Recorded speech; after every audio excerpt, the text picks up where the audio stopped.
This is a collection of hidden mechanics, bonuses, and references I've put in the games I've released over the years.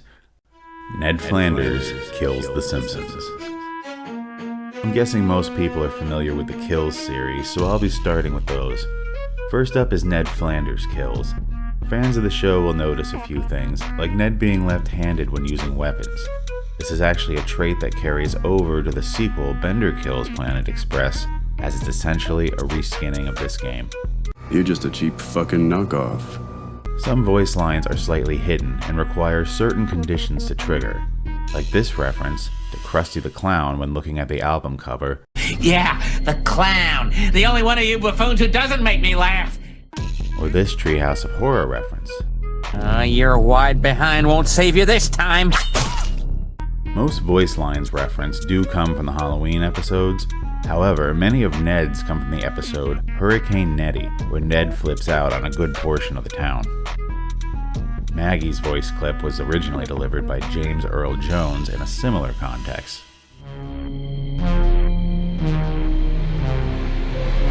This is indeed a disturbing universe. And the end credits song is by a parody metal band called Oakley Dokley, with lyrics directly inspired by the Simpsons episode, where it briefly appears that Ned Flanders had murdered his wife and buried her in the backyard. There's gotta be some other explanation. I'm a murderer! Bender Kills Planet Express. The follow-up to Ned Flanders Kills was based on another longtime favorite TV show, Futurama. Same premise as before, with even more references for fans to find. Sci-fi fans may recognize the 3 seashells in the bathroom, a reference to the film Demolition Man starring Sly Stallone and Sandy Beehole. He doesn't know how to use the 3 seashells. The traditional ending also references the ending of Terminator 2, Judgment Day, but there's also a secondary, more abrupt nuclear ending if you take the elevator to the observatory and use any of the surplus doomsday devices.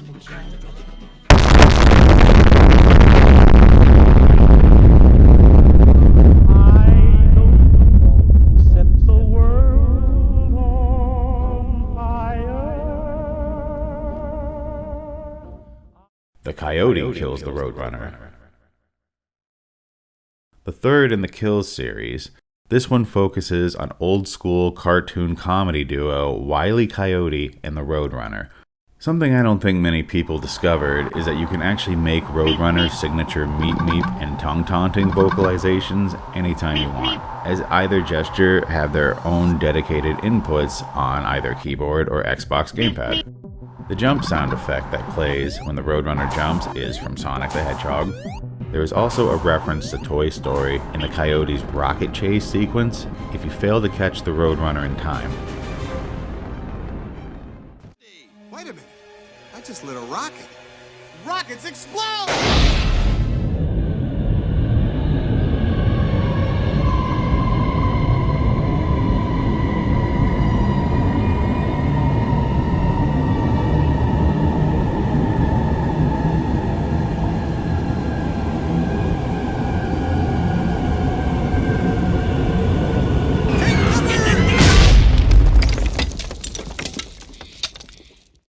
Punch Trunk.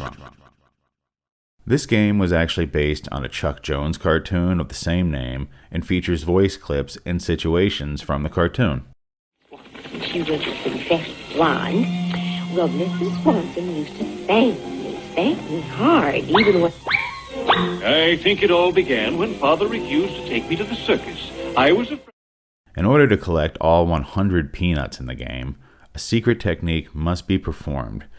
When triggering the cat to catch you in this area, don't press anything and allow the cat to take you all the way to the end of its path route. Once it reaches the end, the cat will release you and a portal will appear, spawning a demonic arm that unfurls and presents the final hidden peanut. But that's not all.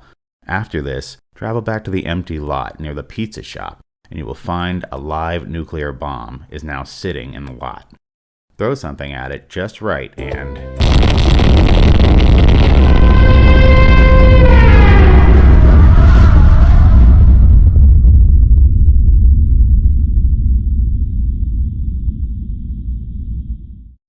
Flockening. The intro is based on the old Rod Sterling wraparound segments on The Twilight Zone. No logic, no reason, no explanation. Just a prolonged nightmare. However, the folks may not want to get too comfortable, because those pleasant blue skies are about to split apart. And from that split, monsters are about to pour through. At one point, there is a pair of military-grade night vision binoculars on this ledge. There are two ways of getting this item.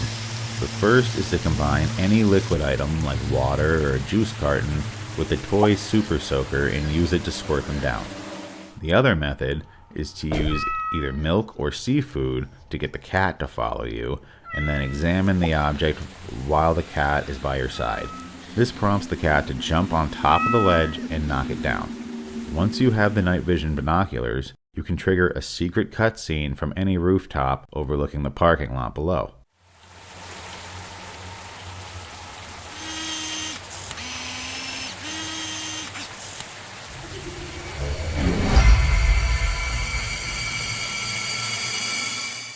Another secret involves killing the gun store owner. Trying to do so using any of the weapons in the store will lead to one of various fail states. However, if you do go to the liquor store and look behind the counter, there is a fully loaded handgun the player can take, unless they're playing as Gina, who won't use the guns as a character trait. Choosing to shoot the gun store owner when confronted for stealing the weapon scope will allow you to kill them, simultaneously allowing you to freely take any weapon while also locking out the Charlotte NPC character questlines. Speaking of character traits, the alcoholic character, Benji, literally cannot help himself when interacting with the beer item, consuming it against player agency and locking the character out of alcohol-related story advancements.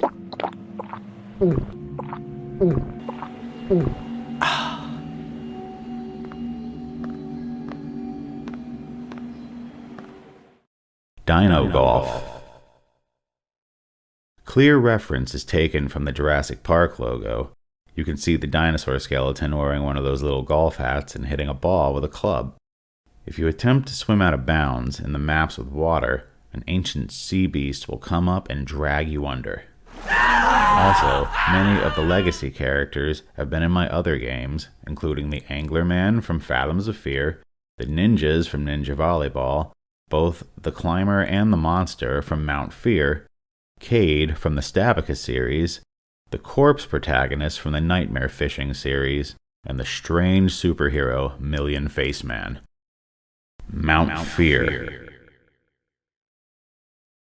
The mysterious figure you encounter that aids you later in the story is a nod to the phenomenon known as Third Man Syndrome.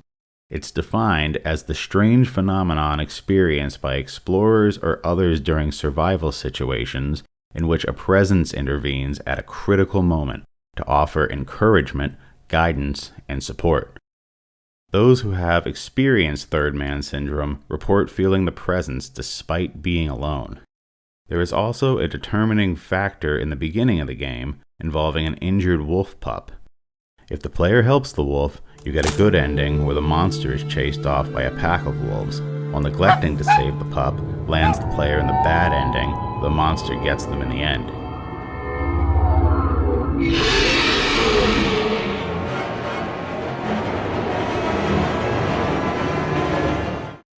Bloodbath Bay. There's a hidden doomsday ending to the game where if you shoot a sea mine, which are primarily used for checkpoint and respawn locations, it cuts to a massive topside nuclear explosion before chastising the player and forcing a restart. Nightmare Fishing Tournament. There are two in-game references to Sean Murray and the disaster that was the botched release of the game No Man's Sky. Since then, the game has made some kind of a recovery or whatever, but I'll always remember it as a train wreck, and for a while it seemed like the company was straight up lying about features that were even in the game, leaving speculators to imagine the plan was just to take the money and run. The infamous picture of the bearded Sean Murray celebrating with the team got chopped into the window of this yellow submarine, which in itself is a very famous reference that can also be destroyed for a secret achievement titled No Man's Lie. Nightmare Fishing 3D. The in-game radio announcer is a reference to the Crypt Keeper from the horror anthology show Tales from the Crypt. There is also a special way to unlock a secret appearance from a hidden fish that is the parasite from my series Astro Creep. Skinwalker. The final sequence where the Native American tracker, Goyen, throws a chair out the window and jumps through, despite having already destroyed one window and having access to a fully functioning doorway, was a direct one-to-one recreation of a Simpsons joke parroting the film One Flew Over the Cuckoo's Nest.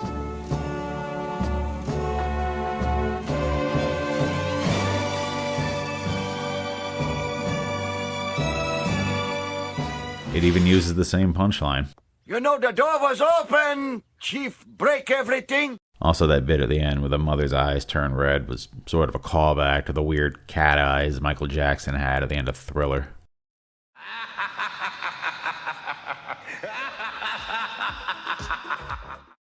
Survive the Sea. This is a game where the player controls a dolphin and protects the stranded human survivors of a shipwreck until they can be rescued.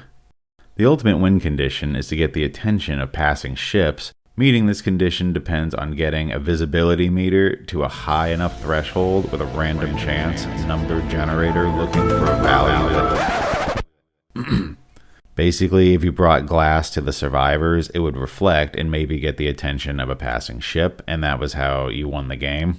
This only really worked during the daylight because at night there wasn't any sun to reflect. This is never outright explained in the game, but can be bypassed completely if the player simply drops to the seafloor and locates another dolphin, which after commenting on the strange, awkward creatures floating along the surface, will give the player a flare gun, which can be given to any human to immediately signal a boat and win the game. Also, when you press the sonar input above the surface, the dolphin squeaks just because I wanted it to do that. One man's trash. The player is a shipwrecked castaway who washes up on an island of garbage floating around the ocean. While these clumps do exist in real life, you can't actually walk on them, not yet anyway. However, in the game you can, and you must scour the clumps of filth to scavenge items that will be useful. Unfortunately, as night falls, you find that you are not alone, and something is moving around in the garbage trying to pull you under. There's a couple of neat things in this one. For instance, you can get a good look at the monster by setting up a glowing bait that lures it in and forces it to reveal itself.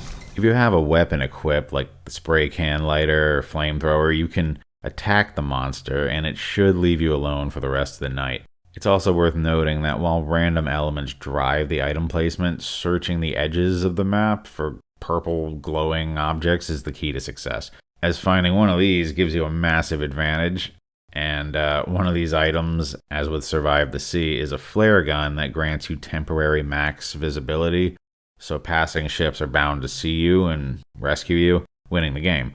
Alternatively, you can build up visibility by starting fires and lighting torches.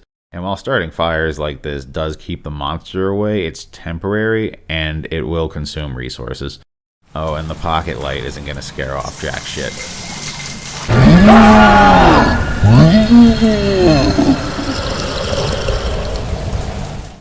Dune Punk.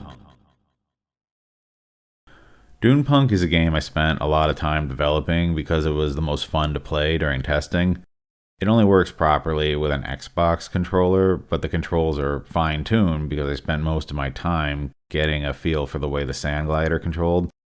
There's an entire other version of this game featuring more Funko Pop-inspired character model art style, and also an in-game radio that played licensed music I can't really show here.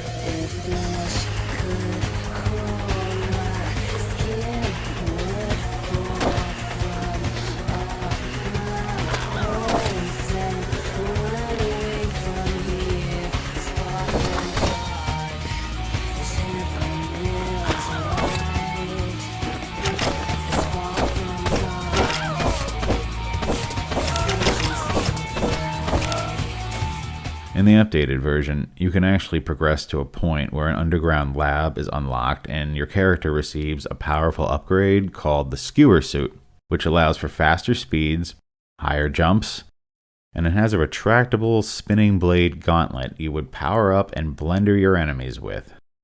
Biomass.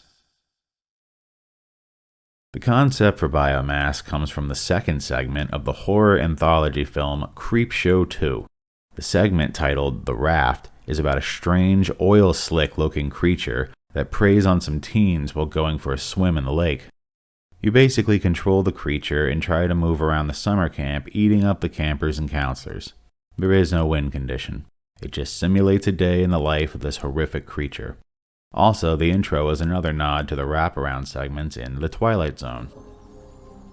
A beast, unassuming in form and yet terrifying to behold. Spime.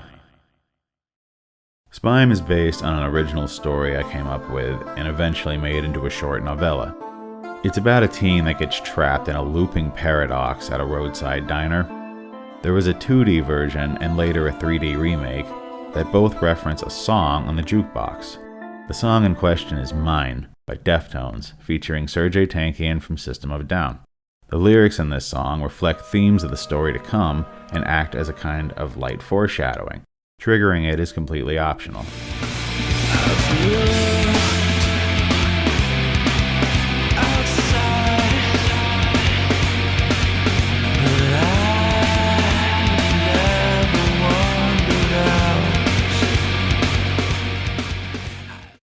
The gameplay also consists of randomized elements like changing paintings on the walls and discoverable notes indicating overlapping possible realities.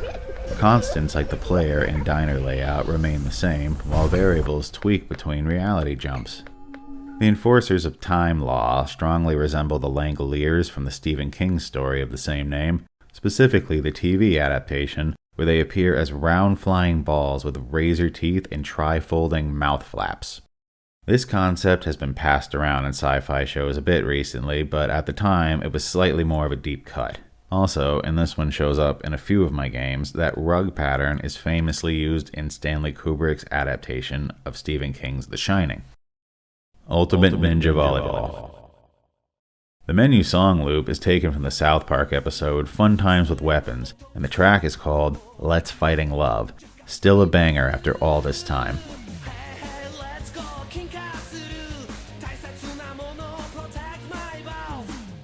Billy and the Clonosaurus. The title is taken directly from the Simpsons clip, where Principal Seymour Skinner comes up with what he believes to be an original idea for a novel, only to brutally find out it's very much just Jurassic Park with a terrible title. Mine is about a futuristic amusement park where dinosaurs are brought to life through advanced cloning techniques. I call it Billy and the Clonosaurus. Oh, you have got to be kidding, sir. First you think of an idea that has already been done, and then you give it a title that nobody could possibly like. Didn't you think this was bestseller list for 18 months? Every magazine cover had it. Popular movies of all time, sir. What were you thinking? I mean, thank you. I'll come again. Additionally, the in-game characters Billy and McGarnagle are found in the unrelated sketches involving a hard-boiled detective trope that spoofs characters like Dirty Harry and MacGyver, later reutilizing the lines in different contexts. I'm so scared, McGarnagle. You gotta do this one for me, Billy. McGarnagle. Okay. For you, McGarnagle. The Murder Express. All of the suspects are meant to resemble actual serial killers that had existed in real life. That being said, a name got mistaken, referencing notorious British criminal Myra Hindley simply as Dennehy. Mechanically, the game sets up a murder scene and then assigns random motivations and weapons in the style of Clue to all the characters not deemed to be the current guilty suspect. However, if the guilty character also has a knife, but not also is holding a key to either the handcuff or the suitcase, this will result in the hand of the victim being cut off with the murder weapon, drastically narrowing down the likely identity of the killer. If you pick the right suspect, the winning music that loops is cut from the Nickelodeon cartoon show Hey Arnold, which plays at the end of the Haunted Train episode. Sometimes late at night, you can hear the whistle wail with a spooky screechy sound, like a wheel gone off the rail. Alright, that pretty much wraps it up. May have forgot a thing or two, but thanks for watching.